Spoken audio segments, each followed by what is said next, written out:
नमस्कार। आप देख रहे हैं हमारा खास कार्यक्रम द डिबेट्स। आज हम बात कर रहे हैं कर्नाटक की सियासत की। कर्नाटक में चुनाव तो हो गया, कल नतीजे भी आने हैं, लेकिन सबसे बड़ा सवाल यह है बीजेपी का क्या होगा। क्या 38 साल का तिलक तोड़ पाएगी? यानी 5 साल बीजेपी की सरकार, फिर कोई और सरकार है। अब यहाँ पे क्या होगा, इस बार देखने वाली बात होगी। अमित शाह का जादू चलता है या फिर पीएम मोदी या फिर कहीं राहुल गांधी आवाज नहीं मार ले जाएंगे, क्योंकि इस बार जो चिटपुट के आंकड़े हैं एकदम उलट है। लोगों को ये लग रहा है कि इस बार कर्नाटक में कांग्रेस की सरकार। हम चर्चा करेंगे, हमारे साथ शामिल हैं बीजेपी के नरेश सरोजा। और बहुत स्वागत है आपका। नमस्कार भाई साहब, धन्यवाद रमेश जी। इंडियन नेशनल लोक दल से हैं ओंकार सिंह। ओंकार जी, बहुत स्वागत है आपका। रमेश जी थोड़ा सवाल वॉल्यूम ओंकार बढ़ा जी आप। दीजिए, वॉल्यूम बढ़ा दो थोड़ा।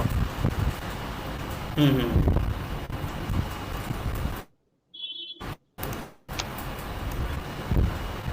आपके पंखे ओंकार की जी, आवाज ज्यादा है, उसके कारण सबसे सर। बड़ा सवाल यही। हाँ हाँ, बंद हो गया।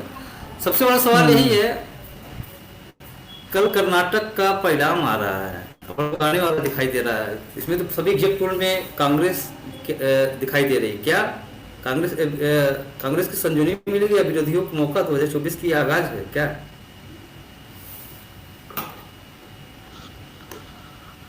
ओंकार जी, आवाज आ रही है?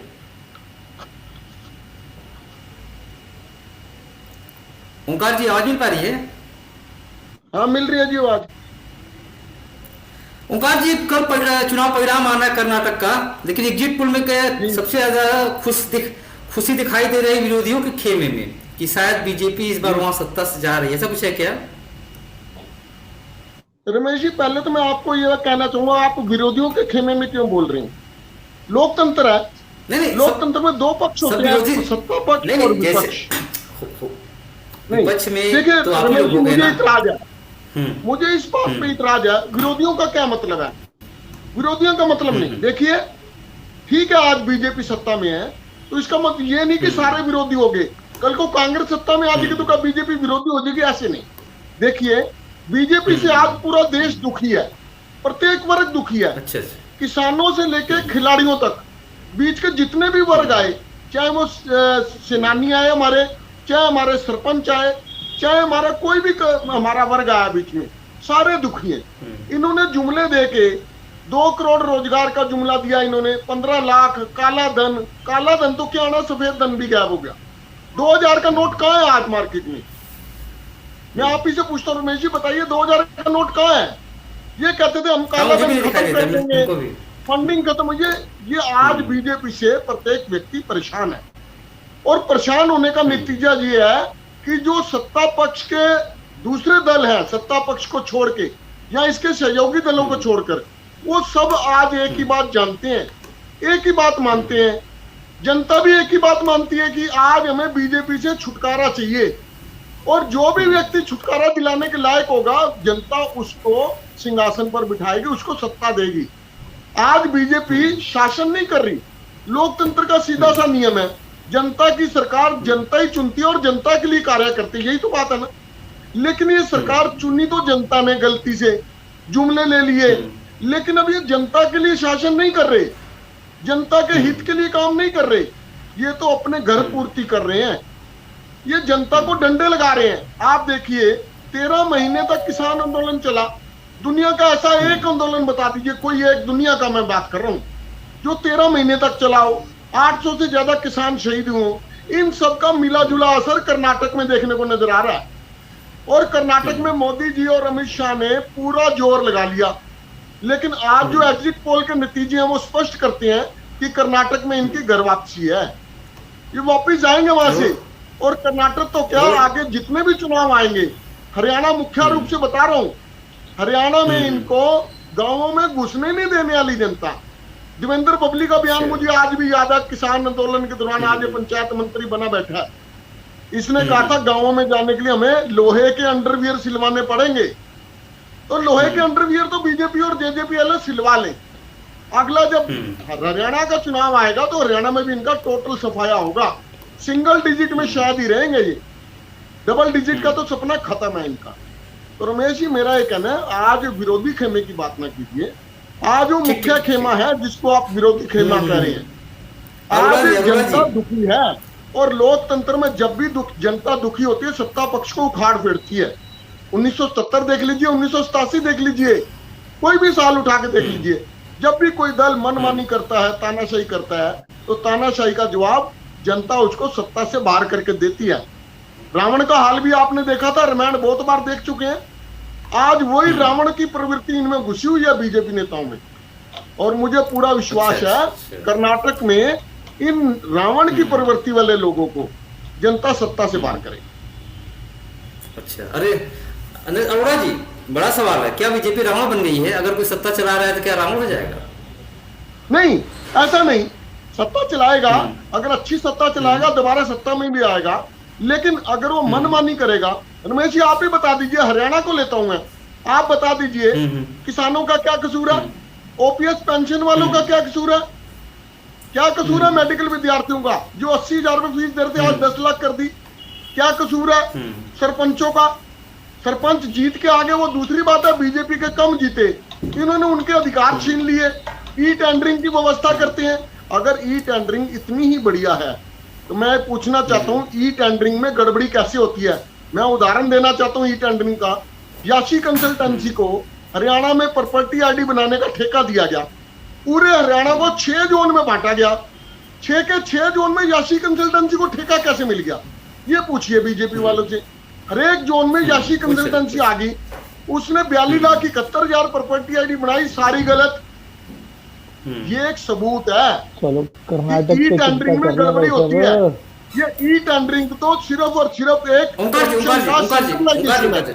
ठीक है ओंकार जी, हम सरकार पे भी बात नहीं कर रहे हैं, हम भी कर रहे हैं जो कर्नाटक के चुनाव की बात आ रही है। ठीक है, आपने अब कहना यही कि भाई बीजेपी तानाशाही सरकार चलेगी, दोबारा सत्ता में वापसी नहीं लगेगी। तानाशाही जो भी होगा, चाहे वो बीजेपी होगी चाहे कोई पार्टी होगी। अरोड़ा जी, आपने कौन सा रिपीट किया फिर? हाँ, हमारे को भी जवाब देंगे आप। इसके मतलब आप तानाशाह थे? आप मानते कि आप तानाशाह थे? नहीं, जब आप तानाशाह रहे हैं, करप्शन रही है, ये इन्हीं कारणों से आप रिपीट नहीं हो पाए, इसलिए जेलें हुई है शायद। ऐसा वो किया कारण रहे थे 2019 में हमारे क्या वो जेलें शायद इसीलिए। कानून पे विश्वास करते हैं आप, संविधान पे आप विश्वास करते हैं? अरे आप संविधान पे विश्वास करते हैं? ऐसा हम तो संविधान आप संविधान पे विश्वास करते हैं वैसे? आप संविधान पे विश्वास, मेरे छोटे से सवाल का जवाब तो दे दीजिए। मेरा भी तो अधिकार है आपसे बात करने का। आपने जितने इल्जाम लगाए मैं बड़ी शांति से सुन रहा हूँ, और आपका हक बनता है, मेरा फर्ज बनता है सुनने का। अब मेरी छोटी सी गुजारिश, आप संविधान पे विश्वास करते हैं? बिल्कुल करते हैं।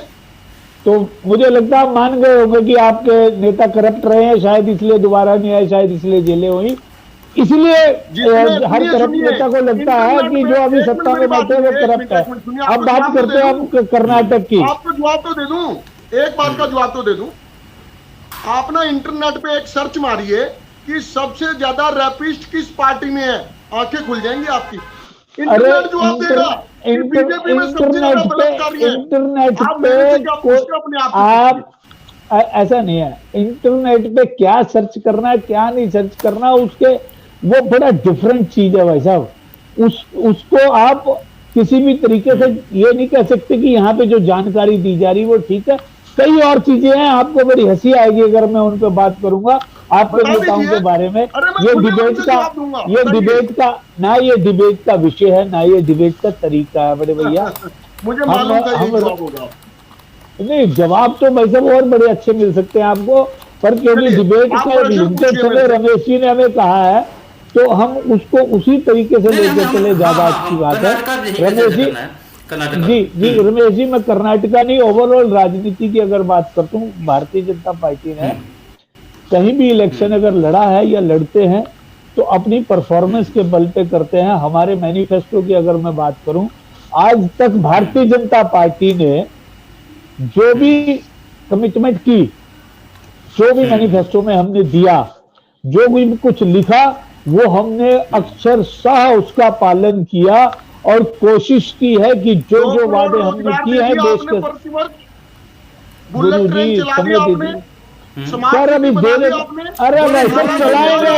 आप जैसे ही लोग पूछते थे, आप जैसे ही लोग पूछते थे राम मंदिर वहीं बनाएंगे, डेट नहीं बताएंगे। हम आज डेट भी बता रहे हैं, अगर आप सुन सकते हैं तो सुनिए। अगर आपको भाषा ये समझ आती तो यही भाषा में जवाब मिलेगा। मैं निवेदन कर रहा था, आप मेरी बात सुनिए। आप जैसे ही लोग पूछते थे राम मंदिर कब बनाएंगे, आप जैसे ही लोग पूछते थे 370 का बताएंगे। हमने राम मंदिर भी बनाया, हमने 370 भी हटाया। आज और भी डेटे जो आप पूछेंगे उसका जवाब दिया जाएगा फिर। लेकिन राम मंदिर बनाने को रोजगार से ना जोड़िए, रोजगार की। अरे भाई साहब सुनने, रोजगार भी है। आप डेटा लेके तो आइए, आप डेटा लेके आइए, मैं डिस्कस करता हूं उसके ऊपर। जितने मुद्रा लोन हमने दिया, आप सुनना ही नहीं चाहते। अगर आप सुनना नहीं चाहते तो आप समझ भी नहीं सकते। सुनने वाले, सुनने की अगर क्षमता आप रखेंगे तो ही आप समझ पाएंगे। यहाँ हरियाणा के नहीं बैठे हैं लोग जहां पे आपको भाषण देने की जरूरत है बड़े भाई। आप समझिए, शायद आपको आगे कहीं काम आए। आप ये तो बता दो, जब हम बेरोजगारी की बात करते हैं आपको राम मंदिर आ जाता है, ये तो बता दो। सर मैं बता रहा हूं, मैंने राम मंदिर नहीं कहा, मैंने आपको कहा जो हमने वादे किए वो पूरे किए। मैं रोजगार पे भी आऊंगा, आप समझ लीजिए। अगर सुनने की हिम्मत रखते हैं, सुनने की हिम्मत रखिए। क्या किया आपने? हाँ बता रहा हूँ, ओंकार जी। मेरा पूछना तो बनता है। अरे आपने पूछ लिया, आपने पूछ लिया। अब सुनिए, बताइए किस विषय पे चाहिए, कहां से शुरू करूं? रोजगार से। अगर मैं रोजगार की बात करता हूं तो सबसे ज्यादा जीएसटी की कलेक्शन आज के समय में है। दूसरी रोजगार की बात कर रहा हूं, जीएसटी की कलेक्शन की नहीं। जीएसटी कहां से आती है? अनपढ़ नहीं हूं। कहां से आती है? नहीं, मुझे लगता है। अरे भाई साहब INLD के सर्टिफिकेट को एजुकेशन नहीं कहा जाता। अरे भैया, जीएसटी का मतलब समझना पड़ता है। INLD के लिए सर्टिफिकेट मैं बता रहा हूं भाई साहब। मुद्रा लोन हमने सबसे ज्यादा दिए, उससे रोजगार पैदा हुए हैं सर, उससे रोजगार पैदा हुए। अगर आपकी बुद्धि नहीं काम कर रही उस विषय में तो आप नहीं कर सकते, नहीं समझ सकते। रोजगार ही है। रोजगार का विषय क्या होता है? रोजगार क्या होता है? सरकारी नौकरी को रोजगार कहते हैं आप? बताइए किसको कहते हैं? आप सिर्फ सरकारी नौकरी को रोजगार कहते हैं?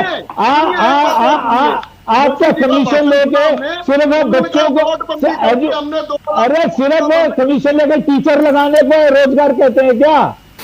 सिर्फ कमीशन खा के टीचर लगा के फिर जेल जाना, उसी को रोजगार देना कहते हैं क्या? और किसको कहते हैं रोजगार, बताइए ना। अच्छा, इसी को रोजगार, कमीशन खा के टीचर बनवाओ INLD की तरह। जीएसटी कलेक्शन को रोजगार कहते हैं क्या? जीएसटी कलेक्शन का जब कारोबार होता है उसमें रोजगार का एक निशानी है भाई साहब। आपको हिंदी भाषा में समझाया, अब अगर कहेंगे मैं डेटा के साथ बताऊंगा आपको। हमने कितने करोड़ों, कितने अरबों नई इंडस्ट्री को लोन दिए, मुद्रा लोन दिए, जिसके कारण नई इंडस्ट्री बनी है, उसमें रोजगार बने हैं। लाखों किलोमीटर, मैं बता रहा हूं आपको, लाखों की। आज जब पूरे विश्व में आपके पड़ोसी त्राहिमाम कर रहे हैं, वो पूरे विश्व में, यूएस में रिसेशन चल रहा है, कनाडा में रिसेशन चल रहा है, पाकिस्तान में रिसेशन चल रहा है, म्यांमार में रिसेशन चल रहा है। आज इंडिया का GDP अगर प्लस में है, उसका कारण क्या है ओंकार जी? इसके विषय में जाइए। सिर्फ ये है कि किसी की अखबार पढ़ के आ गए और एक टीवी चैनल की माइलेज खानी है, समय खाना, उसके लिए बोलना, ऐसा नहीं। थोड़ा ब्रॉड माइंडेड आइए, आप उसको समझ पाएंगे। रोजगार का मतलब क्या होता है? सिर्फ खाने से ब्रॉड माइंडेड होगा। अरे वाह, ये तो आपको पता होगा, ये आपको पता होगा भाई साहब, ये आपको पता होगा। आपका एक्सपीरियंस जेल में जाने का बहुत है INLD वाले का, इसलिए आपको पता होगा ये बात, ये आपको पता होगा भाई साहब। अगर आज देश तरक्की कर रहा है तो वो इसीलिए कर पा रहा है कि सरकार मैं समझ चुका हूँ, जनता भी समझ चुकी है कि देश तरक्की कर रहा है। अरुणा जी एक सेकंड, हमारे साथ 2-3 मेहमान जुड़े हैं, सुभाष जुड़े हैं हमारे साथ, उपाध्याय जी, नवनिर्माण पार्टी से एमपी कौशिक जी, कौशिक बहुत स्वागत है आपका। कांग्रेस से मनीष पांडे जी, यूपी कांग्रेस से हैं। मनीष जी धन्यवाद। आपको संजीवनी मिल रही है लग रहा है। कर्नाटक में एग्जिट पोल में 5-6 सर्वे में एक बीजेपी के पाले में 5 कांग्रेस के। क्या लगता है राहुल गांधी का क्या खिल गया, क्या लग रहा है कि दांव चल गया माला? सर दाव की बात यहाँ पे है नहीं। यहाँ पे कर्नाटक की जनता मुद्दों पे वोट किया है, कर्नाटक की जनता ने। और जहाँ तक लगता है कि यहाँ जो जिस तरह से विपक्षी पार्टियों द्वारा अदर मुद्दे उठाए गए, बजरंग दल से जोड़कर बजरंग बली को लेकर, या ऐसा मुद्दा उठाया गया कि 5% मुस्लिम आरक्षण को खत्म कर दिया, तो ये सारे मुद्दे को दरकिनार करते हुए जो उनकी बेसिक जरूरत है, जिन मुद्दों पे वोट होना चाहिए, जिन मुद्दों पे मतदान होना चाहिए, मुझे अभी जहां तक लगता है कि कर्नाटक की जनता ने ऐसा मतदान किया है। और बहुत बहुत धन्यवाद पूरे मीडिया के साथियों का कि एक ऐसा सर्वे भी दिखाया गया जहां कुछ तो चैनल मजबूर होके, लेकिन कुछ चैनल वास्तव में सत्यता को यहाँ परिभाषित कर रहे हैं। तो अभी एक हर्ष का माहौल हमारे खेमे के बीच में बना हुआ है। और रही माननीय श्री राहुल गांधी जी की बात, तो अगर आपको याद हो कि कर्नाटका विधानसभा चुनाव की जब शुरुआत हुई थी, तो उससे पहले भारत जोड़ो यात्रा की शुरुआत हो चुकी थी। अब भारत जोड़ो यात्रा के दौरान माननीय श्री राहुल गांधी जी कर्नाटका विधानसभा चुनाव प्रचार के लिए गए हुए थे। तो वहां पे उनको एक बेहद प्यार मिला था, जिसके एवज में बाकी के लोगों ने कहा कि केवल दक्षिण में ही ऐसी चीजें संभव हैं, और अगर वो पूर्वी में या अगर अलग कहीं आएंगे तो उनको उस तरह का समर्थन, उस तरह की चीजें नहीं मिलेंगी। लेकिन जहां तक मुझे लगता है कि अभी कर्नाटका की जनता ने उसी तरह का प्यार दिया है हमें, और उसी तरह से मतदान भी किया है। तो एक हर्ष का माहौल है हमारे पास। चलिए ठीक है, अच्छी बात, खुशी होनी चाहिए। कल नतीजे जब आएंगे देखना पड़ेगा क्या चीज होते हैं। एमपी कौशिक सिंह, क्या आपको ये लगता है कि 2019 में विपक्ष को एक संजीवनी मिली है? ये अगर जीत अगर फिसल जाती है बीजेपी से, तो देखिए बात विपक्ष की संजीवनी की नहीं है, बात इस बात की लोग अरसे से चिल्ला रहते हैं ना, मोदी हटाओ, यानी एक सुगबुगाहट अगर कहीं हो जाए, अगर मान लीजिए भाई एक जगह एक राज्य अगर बीजेपी कहीं हार जाती है, मे भी, और तो कल पता चलेगा परिणाम है, तो क्या लगता नहीं कि जो विरोधी खेमा है उससे ज्यादा ही खुशी होगी? बीजेपी तो ज्यादातर स्टेट में हारी है, आपको भी मालूम है कि अगर कोई स्टेट हार भी गई तो ये जीतने का काम करते हैं अपने नोटों के दम पर, ईडी सीबीआई के दम पर, एमएलए को खरीदने के दम पर, और डंडा चलाकर ये लोकतंत्र का गला घोटने का काम बीजेपी ने बाखूबी तरीके से 2014 के बाद से किया है। ये आपको भी पता है और देश की जनता को भी पता है। अब कल ही सुप्रीम कोर्ट का जो डिसीजन आया महाराष्ट्र को लेकर के, यानी चीफ जस्टिस ने बिल्कुल साफ शब्दों में कहा कि अगर उद्धव ठाकरे जी रिजाइन ना करते, या जो रेजिग्नेशन उन्होंने दिया था उसमें वो मेंशन करते कि इस प्रकार से हॉर्स ट्रेडिंग हुई और सरकार को तोड़ने का काम बीजेपी ने किया, तो वो कल चीफ मिनिस्टर हो जाते। ये छोटी बात नहीं है। यानी बीजेपी के लोग जीतेंगे तब भी, हारेंगे तब भी, सरकार बनाने का काम बीजेपी करेगी।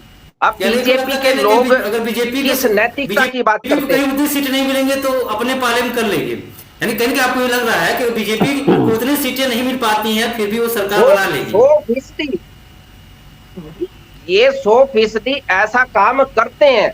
आप मध्य प्रदेश का उदाहरण ले लीजिए, आप गोवा का उदाहरण ले लीजिए, आप महाराष्ट्र का उदाहरण ले लीजिए, आप कितने उदाहरण ले लीजिए। आप सुप्रीम कोर्ट का कल का डिसीजन जो दिल्ली को लेकर के भी जो सारे अधिकार चीफ मिनिस्टर के छीन लिए गए थे 2015 में, उसको रिटेन किया सुप्रीम कोर्ट ने। और कमाल की बात ये देखिए, आज ही उस पर प्रतिबंध केंद्र सरकार ने लगाया, आप दोबारा फिर वो सुप्रीम कोर्ट जाएंगे। यानी ये कौन सी तानाशाही है? ये लोकतंत्र नहीं है, ये लठ तंत्र है। लठ तंत्र से लोकतंत्र मजबूत नहीं होता।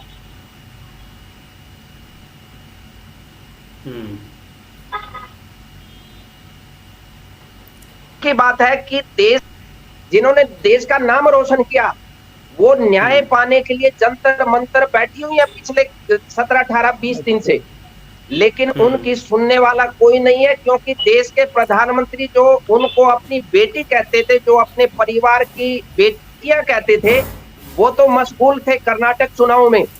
वो तो नहीं, वो तो जांच क्या नाम,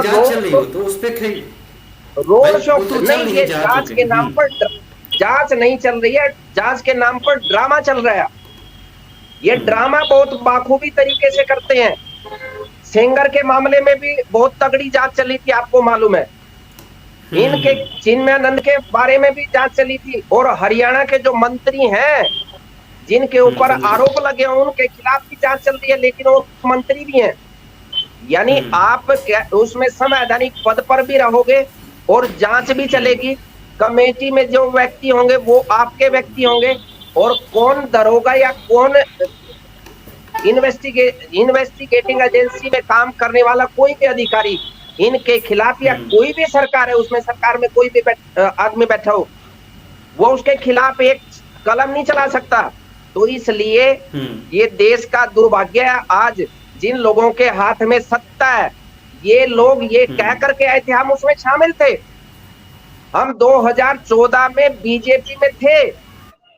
उस वक्त इन्होंने 2014 से पहले क्या कहा था?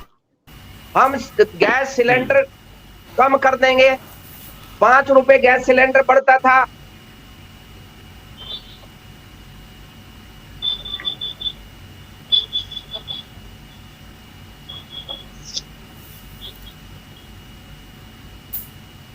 लग रहा है वो सब पर कट गए थे। अरुणा जी, बड़ा सवाल ये, कई गंभीर आरोप लगाए जा रहे हैं कि सत्ता का दुरुपयोग करके बीजेपी हो सकता है, भले सीट कम हो लेकिन सरकार बना लेगी। क्या ऐसा है? लोकतंत्र में बीजेपी बहुत ताकत है क्या? विपक्ष नहीं, ऐसा नहीं है। देखिए, विपक्ष के हर आरोप का हम स्वागत करते हैं। और 3 लोगों ने लगा दिया।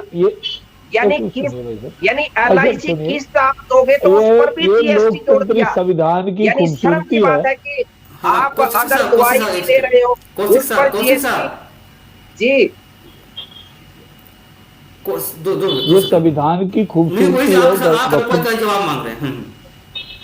ये डॉक्टर भीमराव अम्बेडकर जी ने जो संविधान बनाया, अभिव्यक्ति की आजादी का, किसी को भी कुछ भी कहने का अधिकार है। और ये भारतीय जनता पार्टी है जो किसी को अधिकार कैसे देने हैं, किसी के अधिकार कैसे सुरक्षित रखने हैं, हमसे अच्छा कोई नहीं जानता। हमें पता है कि जब बाबा रामदेव जी ने करप्शन को लेकर आंदोलन किया था, तो किस तरीके से उस समय की सरकारों ने उसको हैंडल किया। वो कई ऐसे आंदोलन है, समय कम है, नहीं तो मैं याद करा सकता था उन आंदोलन को कैसे उछला गया। और भारतीय जनता पार्टी के समय जो आंदोलन हुए उनको कैसे सपोर्ट की गई, ये भी हमने देखा। आप बड़े जागरूक पत्रकार हैं, ये बड़े अच्छे से आपने देखा। अब हॉर्स ट्रेडिंग की अगर बात कर रहे हैं, Bharatiya Janata party horse trading में कभी विश्वास नहीं करती। जब भी सरकारों में ऐसा हुआ है, जो जांचें हुई हैं, सब संविधान के दायरे में जो भी चीज रही है उसको किया गया। महाराष्ट्र का विषय बिल्कुल डिफरेंट था। अब वहाँ पे जो ये लोग सरकार बनाए बैठे थे, वो बिल्कुल ही विरोधी लोग थे आपस में, जिनका कभी तालमेल हो ही नहीं सकता था, जो आपस में एक दूसरे के खिलाफ वोट मांग के गए थे और वो आपस में सरकार बना गई। जनता में ही बड़ा विरोध था, आपस में बड़ा विरोध था। कई ये विषय हैं। पार्टी कभी ऐसी कोशिश नहीं करेगी। Bharatiya Janata party horse trading में विश्वास नहीं करती है। जो जनता का मैंडेट होगा उसका स्वागत है, दिल खोल के स्वागत है।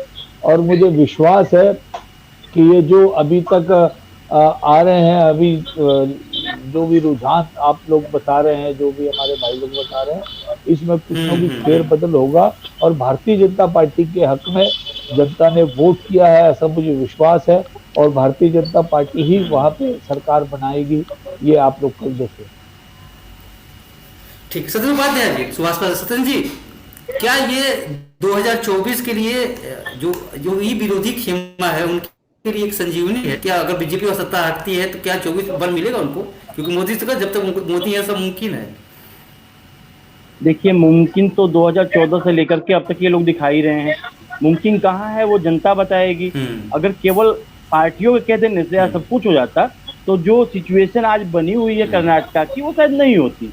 रही बात कर्नाटक की जनता ने किस मुद्दों को लेकर के वोट किया है, वो भी सोचने लायक होगा, क्योंकि इनकी सरकारें वहां पे रही है। ऐसा नहीं जोड़ तोड़ में तो माहिर है, जोड़ तोड़ तो दिखाया गया।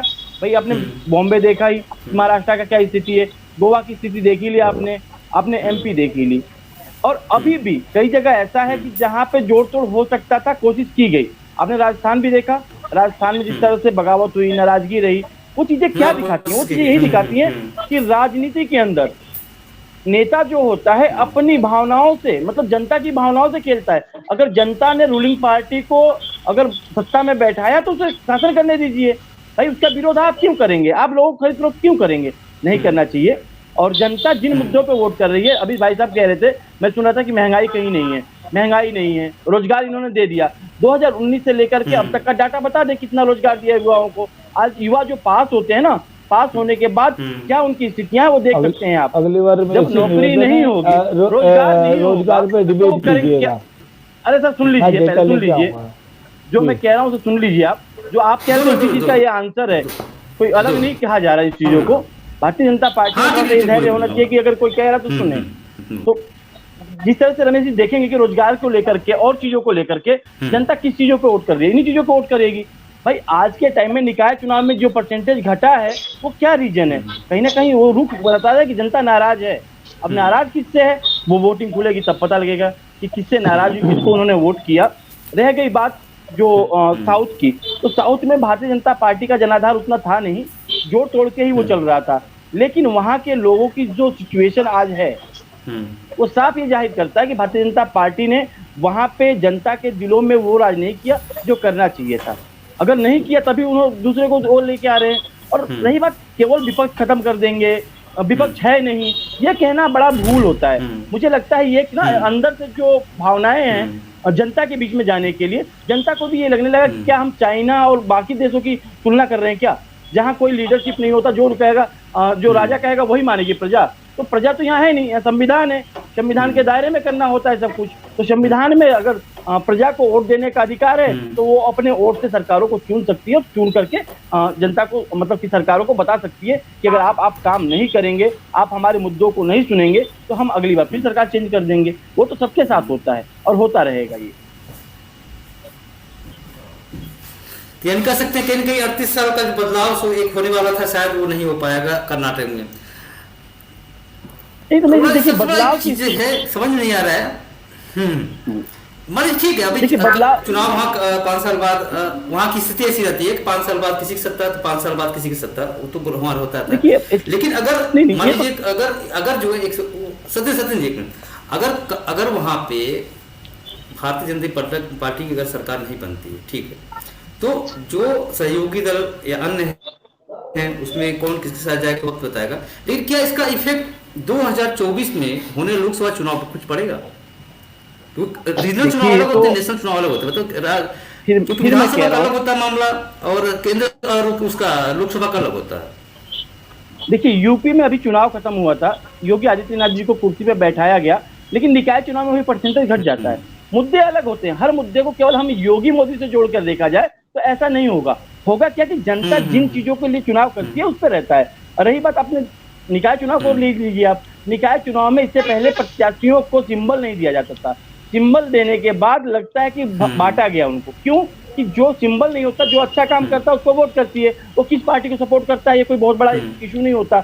लेकिन आज के टाइम में जनता जब वोट करने जाती है तो क्योंकि उसको सिंबल दिया हुआ, तो सिंबल की वजह से कई वो प्रत्याशी हार जाते हैं जो अच्छे होते हैं, पढ़े लिखे होते हैं और जनता के लिए अच्छा कर सकते हैं। लेकिन अब सिंबल के सिचुएशन में कास्ट वाइज डिवाइडेशन, तो बहुत सारी चीजों को अगर देखा जाए तो उससे यही सबक में आता है कि मुझे लगता है कि जो चीजें सरकार जो है कर रही है, कहीं ना कहीं उसका मतलब कि विरोध भी हो रहा है। वोट का कम होना, लोगों का न जाना बूथ तक, ये क्या दिखाता है? 2024 में अगर ये कंडीशन रही तो आप ये कह सकते हैं कि 2024 में सिचुएशन क्या होगा। अभी से आकलन करके बैठना मुझे लग रहा है बड़ी बात होगी। रही विपक्ष की, तो विपक्ष एकजुट की जो बातें हैं कि विपक्ष एकजुट होकर के अगर वो करे, विपक्ष भी तो पहले ये तय करे ना कि आखिर उनका नेता होगा कौन, प्रधानमंत्री का चेहरा कौन होगा। भारतीय जनता पार्टी के पास मोदी हैं, उन्हीं को प्रेजेंट करके इन्होंने पिछला भी लड़ा, अब के भी लड़ा, अगला हो सकता है वो भी लड़े। जबकि इनके यहाँ एक शायद मुझे लग रहा है कि इन्होंने एक नियम निकाला है 70 साल के बाद या 75 साल के बाद रिटायरमेंट वाला। तो देखते हैं कि मोदी जी क्या तीसरे चुनाव में इफेक्ट डाल सकते हैं या नहीं डाल सकते, क्योंकि अडवाणी जी भी आए इनके लोगों के साथ में। अडवाणी जी को बैक कर दिया गया केवल इसलिए कि भाई उनकी एज ज्यादा हो गई।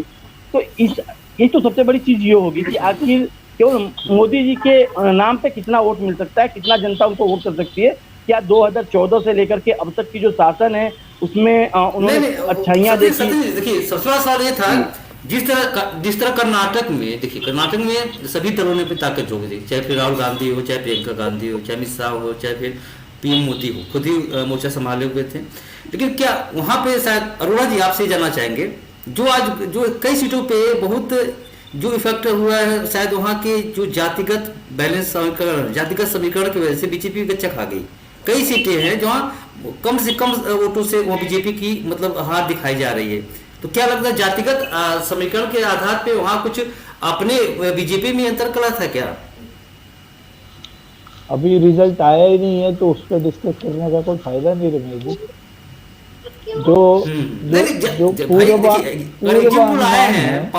पूर्व एग्जिट पोल पे डिस्कस करने का, जब वो अभी साबित ही नहीं हुए तो उसको कैसे प्लस माइनस में कह दें कि वो एग्जिट पोल जो आप बता रहे हैं वो जाति समीकरण के बाद तो वही भारतीय जनता पार्टी खुलकर कहती थी कि हमारे पक्ष में है, और आज ये कह रहे हैं कि मतलब एग्जिट पोल आए नहीं और मतलब जनता ने जनाधार नहीं दिया। देखिए होता क्या है, जब किसी के पक्ष में कोई बात होती है तो उस पर आदमी बहाबाही लूटने की कोशिश करता है, लेकिन जब उसके विपरीत वो चीजें जाती है, कोई भी पार्टी हो, तो वो चाहती है कि इस बात को कहीं कहीं। आम आदमी पार्टी से है भाई साहब? नहीं सुभाष पार्टी, ये रीजनल पार्टी है उत्तर प्रदेश की, क्योंकि यहाँ भी निकाय चुनाव ना, यहाँ पे भी सुभाषपा सुहेलदेव समाज पार्टी, यहाँ पे भी निकाय चुनाव हुआ है। ये तो कर्नाटक में लड़ भी नहीं रहे, तो कर्नाटक के बारे में आप तो चिंता तब कीजिए कि आप कर्नाटक में लड़ रहे हो।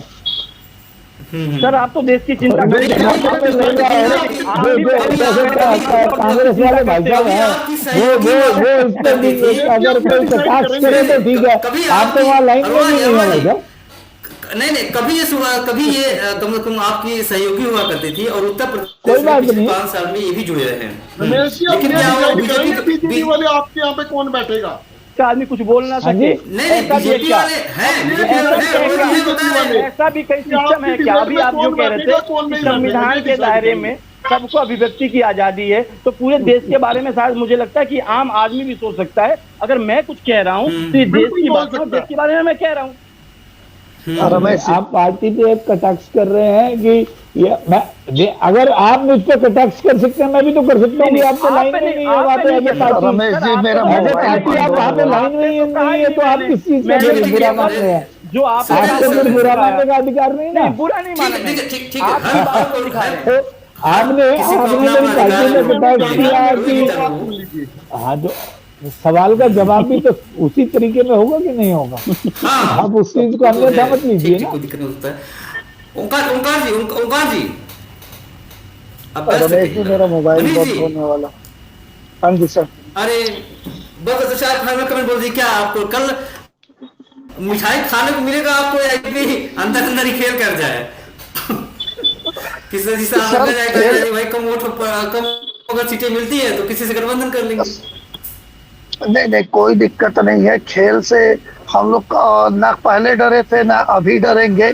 वो चाहे राजस्थान हो, गोवा हो, मध्य प्रदेश हो, हम लोग कभी डरते नहीं है खेल से। लेकिन इस बार खेल की संभावना जो अभी तक सारे ओपिनियन पोल दिखाए जा रहे हैं, ओपिनियन पोल के द्वारा जो भी रुझान दिखाया जा रहा है, अगर हूबहू नतीजा आता है तो वहाँ खेल की संभावना भी एक तरीके से समाप्त की गई है। और वहाँ की जनता ने चाहे जिसको भी वोट किया है, लेकिन ओपिनियन पोल के आधार पे अगर हम ये बहस कर रहे हैं तो मुझे लगता है कि अभी तक तो बेहतर साबित हो रहा है। अब आपको तो मिठाई खाना है साहब, चाहे आप इनसे भाजपा प्रवक्ता जी से खा लो।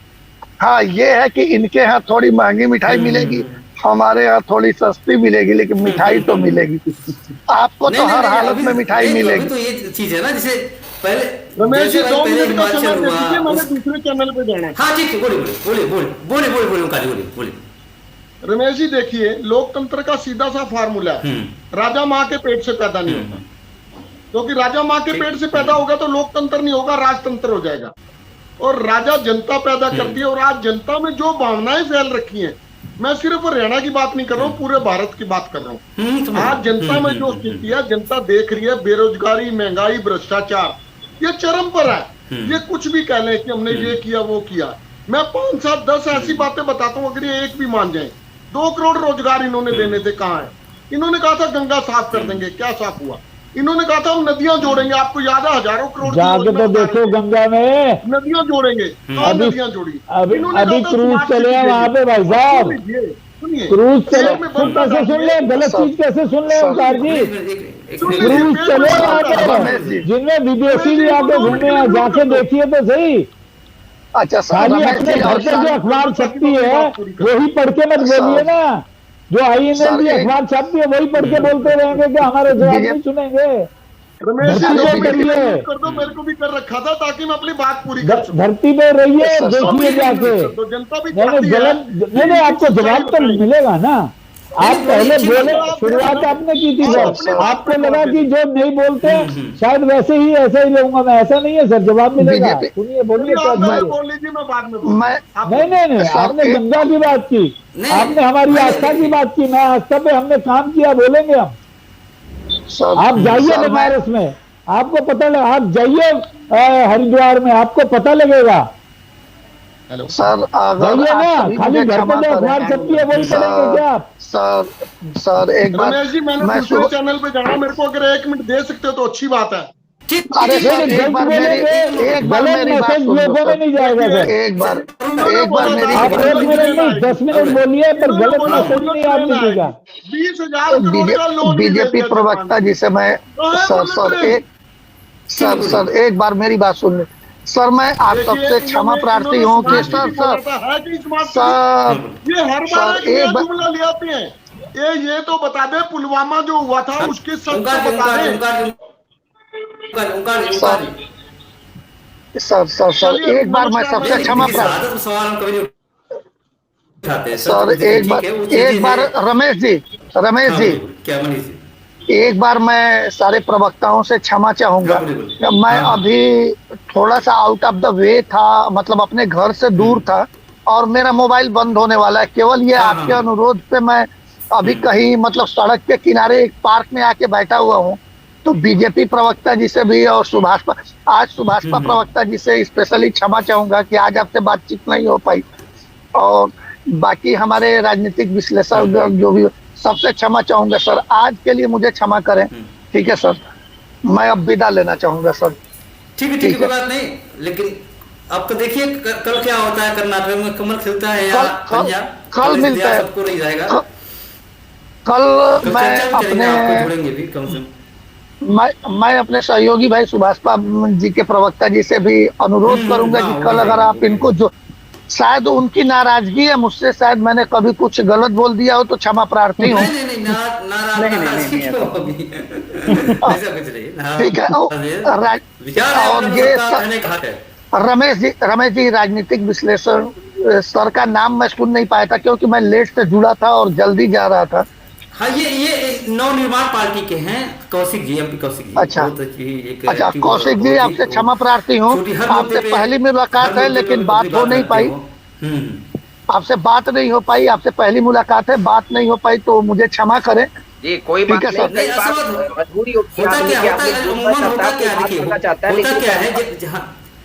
होता क्या, जब बीजेपी और दूसरे अन्य दल आ जाते हैं ना तो बड़ा हल्ला मचने लगता है। क्योंकि वो जानना चाहते हैं सच क्या है। ओके मनीष, कोई बात नहीं, आप। हाँ, ठीक है। कौशिक जी, बड़ा सवाल यही है, देखिए ठीक है, चुनाव है, हार जीत लगी रहती है, लेकिन अगर बीजेपी, ठीक है, एग्जिट पोल लोग मान रहे हैं कि शायद गलत भी हो सकता है, यानी अपनी आए तो बहुत अच्छी बात है, अगर दूसरे की आए तो गलत हो सकता है। भाई 5 एग्जिट पोल दिखाएं, तो इसमें 5 में कांग्रेस का सरकार बनती दिखाई दे रही है और एक में शायद बीजेपी। तो अगर कुछ सीटें कम पड़ती हैं तो लोगों का आरोप बीजेपी है धन बल के साथ में सब चीज़ खरीद लेती है, यानी सिस्टम बना लेती है। लेकिन ये है ना, थोड़ा सा देखिएगा कि कांग्रेस सरकार वहाँ आती है तो इसका इफेक्ट 24 में कहीं ना कहीं कुछ तो पड़ेगा ही। देखिए, कोई भी सरकार बदलती है उसका इफेक्ट पड़ता ही पड़ता है। जो सत्ता में बैठी हुई पार्टी होती है, अगर वो रिपीट करती है तो जनता के लिए वो अच्छे संकेत नहीं होते, क्योंकि जब कोई भी सरकार रिपीट करती है, कोई पार्टी रिपीट करती है और तानाशाही की ओर बढ़ चलती है। इसका उदाहरण एक बार नहीं अनेकों बार इस देश ने देखा और अभी मौजूदा समय में बीजेपी को देख रही है। यही अंदाज कांग्रेस का हुआ करता था 2014 से पहले। ये कांग्रेस से 4 चंदे आगे निकल चुके हैं, यानी खाता ना बही, हम जो कहें वही सही। ये बीजेपी के ऊपर 100% चरितार्थ होती है। यानी बीजेपी के जो भाई साहब अभी कह रहे थे कि जीएसटी इतना कलेक्शन हो रहा है, वो ये नहीं बताते कि जीएसटी का कलेक्शन लोगों की जेब काट कर हो रहा है। इंश्योरेंस पॉलिसी आप जमा कराएंगे, जीएसटी सबको दिवाला यानी आपकी जेब हर सूरत में काटने का काम बीजेपी सरकार ने किया। महंगाई को इतना बढ़ा दिया कि आम व्यक्ति सांस लेने के लिए भी ये सोचता है कि मैं कैसे सांस लूं, जबकि सांस भरी आते हैं। परमात्मा ने ऑक्सीजन के पैसे नहीं लगा रखे, परमात्मा ऑक्सीजन सिलेंडर के पैसे नहीं लेते, लेकिन बीजेपी वाले कोई मौका नहीं चूकते कि लोगों की जेब, लोगों की गर्दन किस प्रकार से काटी जाए। यही जनता देख रही है, चाहे वो कर्नाटक का चुनाव, चाहे आने वाले समय में मध्य प्रदेश का चुनाव, अन्य प्रदेशों में चुनाव, छत्तीसगढ़। लोग वो चीज देखते हैं कि हमें कौन राहत दे सकता है, हमें कौन अच्छा इलाज दे सकता है, हमारे बच्चों को शिक्षा कौन अच्छी दे सकता है, रोजगार कौन ठीक ठाक तरीके से दे सकता है, सड़कें कौन ठीक दे सकता है। अब सड़कों की ये बात करेंगे, लेकिन टोल टैक्स किसने लगाया था? वाजपेयी सरकार ने। सबसे पहले इस देश में टोल टैक्स थोपने का काम किसने किया था? वाजपेयी सरकार ने। पेंशन खत्म करने का काम किसने किया था? कर्मचारियों के पेंशन खत्म करने का ड्राफ्ट वाजपेयी सरकार ने उसको बनाया था और उसको इम्प्लीमेंट कांग्रेस सरकार ने किया था। आज कांग्रेस भी ये दावा करती है कि हम कर्मचारियों की जो पुरानी पेंशन है उसको बहाल करने का काम करेंगे। यानी जब सत्ता में कोई भी पार्टी होती है वो लोगों को मारने का काम करती है, लेकिन वही पार्टी जो विपक्ष में, जो पहले सत्ता में थी, वो उसी को लागू करने का दावा करती है। ये इस देश की विडंबना है। यानी 2014 से पहले जो बीजेपी के नेता सिलेंडर सस्ता करने के दावे करते थे, डॉलर के मुकाबले रुपए को मजबूत करने के दावे करते थे, वो लाला रामदेव भी इस प्रकार के दावे किया करते थे, लेकिन आज चुप है। 82 रुपए डॉलर। आज बीजेपी के लोग ये कहते हैं कि रुपया कमजोर नहीं हुआ, डॉलर मजबूत हो गया। वाह, क्या कमाल की बात है। यानी तर्क इस प्रकार के लेकर के आएंगे कि दूसरा व्यक्ति सोचने पर मजबूर। यानी तो लोग हैं कि झूठ को इतने कायदे से, इतनी साफ गोई से और इतने तगड़े तरीके से झूठ बोलो कि अगला व्यक्ति ये सोचने पर मजबूर हो जाए कि इतना ज्यादा झूठ तो कोई बोल नहीं सकता, कहीं ना कहीं इसमें सच्चाई होगी। ये उस प्रकार से झूठ बोलने वाले लोग हैं। ये रोजगार देने की जो बात करते हैं, कह सकते हैं कि कम से भी 20 लाख से भी ज्यादा वैकेंसीज पूरे देश में खाली पड़ी हुई है, लेकिन ये युवाओं को रोजगार देने का काम नहीं करेंगे। सरकारी संस्थान बेचने का काम करेंगे, अपने मित्रों को अमीर बनाने का काम करेंगे। और कमाल की बात ये देखिए कि ये इस देश की विडंबना ही कहेंगे कि 2 बेचने का काम कर रहे हैं, 2 खरीदने का काम कर रहे हैं उनकी मेहरबानी से, और ये चारों एक ही स्टेट से आते हैं। और कुछ जो दौड़ के चले गए एक दो को छोड़कर ज्यादातर जो बैंकों का पैसा लूट करके लोगों का पैसा उनकी जेब काट करके विदेश में बैठे हैं, वो भी उसी स्टेट के हैं। क्या इस देश की विडंबना नहीं है? आज ही प्रधानमंत्री ने 4000 लगभग 400 करोड़ रुपए गुजरात को दे दिए, गुजरात को पैकेज दिया। लेकिन हरियाणा हो, उत्तर प्रदेश हो, राजस्थान हो, मध्य प्रदेश हो, कंपैरिजन करके देखिए गुजरात के साथ अन्य स्टेट का।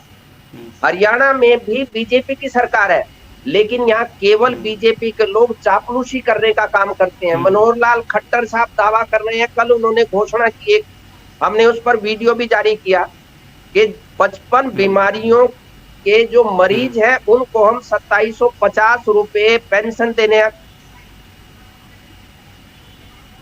काम करेंगे और वो पोर्टल पर जाकर के वो अप्लाई कर सकते हैं। मैं इनसे पूछना चाहता हूँ, ये किस पोर्टल की बात करते हैं? जो पेंशन पहले से बंधी हुई है, बुजुर्ग पेंशन, उनका वो पेंशन काटने का काम इन लोगों ने किया।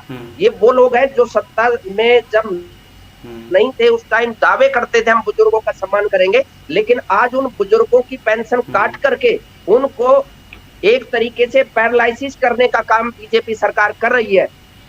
लेकिन अब ये सोचते हैं कि 2750 रुपए का प्रलोभन दे करके उन बीमार रोगियों को या उसके परिवार की वोट हासिल कर पाएंगे।